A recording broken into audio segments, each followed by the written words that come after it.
Acts chapter 8. Saul was consenting to his death. A great persecution arose against the assembly which was in Jerusalem in that day. They were all scattered abroad throughout the regions of Judea and Samaria, except for the apostles. Devout men buried Stephen and lamented greatly over him. But Saul ravaged the assembly, entering into every house, and dragged both men and women off to prison. Therefore those who were scattered abroad went around preaching the word. Philip went down to the city of Samaria and proclaimed to them the Christ. The multitudes listened with one accord to the things that were spoken by Philip, when they heard and saw the signs which he did. For unclean spirits came out of many of those who had them.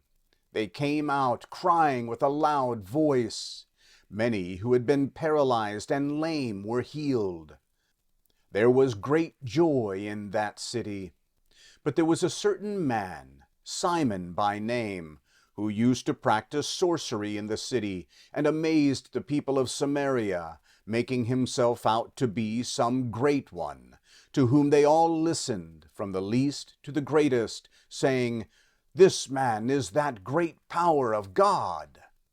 They listened to him because for a long time he had amazed them with his sorceries.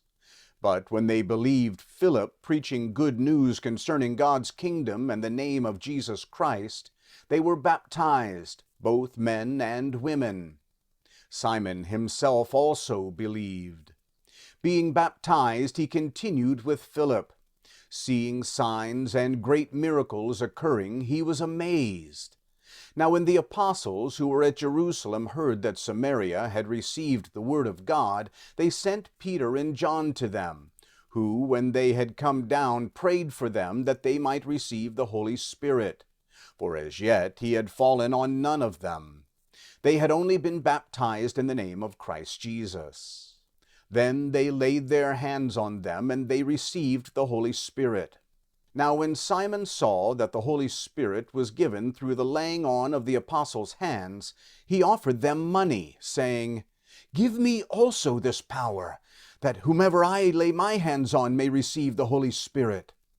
But Peter said to him, "May your silver perish with you, because you thought you could obtain the gift of God with money.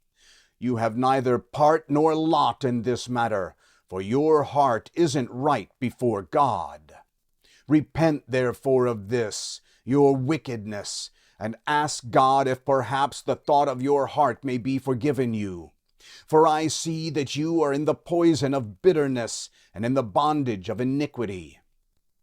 Simon answered, "Pray for me to the Lord, that none of the things which you have spoken happen to me." They therefore, when they had testified and spoken the word of the Lord, returned to Jerusalem, and preached the good news to many villages of the Samaritans. Then an angel of the Lord spoke to Philip, saying, "Arise, and go toward the south, to the way that goes down from Jerusalem to Gaza. This is a desert." He arose and went, and behold, there was a man of Ethiopia, a eunuch of great authority under Candace, queen of the Ethiopians, who was over all her treasure, who had come to Jerusalem to worship. He was returning and sitting in his chariot, and was reading the prophet Isaiah. The Spirit said to Philip, "Go near and join yourself to this chariot." Philip ran to him and heard him reading Isaiah the prophet, and said, "Do you understand what you are reading?" He said, "How can I understand unless someone explains it to me?" He begged Philip to come up and sit with him. Now the passage of the scripture which he was reading was this: "He was led as a sheep to the slaughter, as a lamb before his shearer is silent, so he doesn't open his mouth. In his humiliation his judgment was taken away. Who will declare his generation? For his life is taken from the earth." The eunuch answered Philip, "Who is the prophet talking about? About himself or about someone else?" Philip opened his mouth, and beginning from this scripture, preached to him about Jesus. As they went on the way, they came to some water, and the eunuch said, "Behold, here is water. What is keeping me from being baptized?" He commanded the chariot to stand still, and they both went down into the water, both Philip and the eunuch, and he baptized him. When they came up out of the water, the Spirit of the Lord caught Philip away, and the eunuch didn't see him any more, for he went on his way rejoicing. But Philip was found at Azotus. Passing through, he preached the good news to all the cities until he came to Caesarea.